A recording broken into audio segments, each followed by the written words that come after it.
తెలంగాణ సర్కార్ ఉరికి ఉరికి ఇచ్చిన ఎన్నికల నోటిఫికేషన్ ఉత్తదే అయ్యే తట్టుకొడుతున్నది. బీసీలకు న్యాయం చేస్తామని వాళ్ళకి 42% రిజర్వేషన్లు ఇచ్చింది. ఓట్ల నోటిఫికేషన్ ఇచ్చింది కదా తెలంగాణ సర్కారు.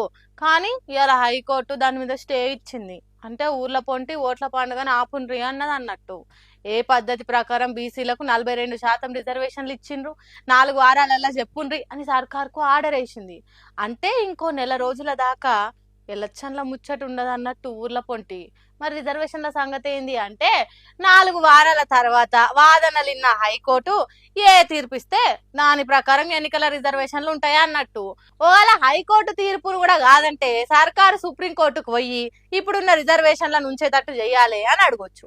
హాగో దాని మీద సుప్రీంకోర్టు ఏం చెప్తే గదే ఫైనల్ అవుతుంది. అప్పటిదాకా ఇప్పటి రిజర్వేషన్లు ఉంటాయా పోతాయా అనేది ఎవ్వరు చెప్పలేరు. కాబట్టి తొందరపడిన కోయిల తీరుగా ముందే గుయ్యొద్దు ఊర్ల పొంటి లీడర్లు.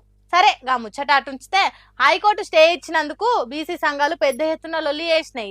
కాంగ్రెస్ సర్కార్ మాకు ఇస్తున్న రిజర్వేషన్లను ఎత్తగొట్టే పని చేస్తున్నారు కొంతమంది. మా నోటికాడి ముద్దలల్లా మన్ను పోస్తున్నారు, మేమెంతో మాకు అంత భాగం ఇచ్చి తీరాలి అన్నట్టు పొట్టు పొట్టు కొట్లాటకు దిగిండ్రు. ఇటుపక్క కాంగ్రెస్ సర్కార్ మంత్రులు మేము ఖచ్చితంగా బీసీలకు న్యాయం చేసి తీరుతాం అని అంటున్నారు. ఇటుపక్క బీఆర్ఎస్ లీడర్లు పాత నోటిఫికేషన్ ప్రకారం ఎన్నికలు పెడితే ఊకునేది లేదు, బీసీలంతా రోడ్ల మీదకి వచ్చి పోరాటం చేస్తామని గట్టిగా బెదిరించిండ్రు సర్కార్ను. బీసీలను రిజర్వేషన్లు ఇచ్చే దమ్ముంటే ఢిల్లీలో కొట్లాడాలి కానీ కోర్టులు స్టే ఇచ్చే జీవోలు ఇచ్చి కాదని కాంగ్రెస్ సర్కార్ను కాల్చి వాతలు పెట్టిండ్రు. మరి ఆఖరికి ఏమవుతుందో ఎట్లయితుందో తెలవాలంటే కొన్ని రోజులు ఒక్క పట్టాల్సిందే. అంతేగాని ఆగమాగం కావద్దని చెప్తున్నారు ఈ కోట్ల పంచాయతీలు తెలిసిన వాళ్ళు.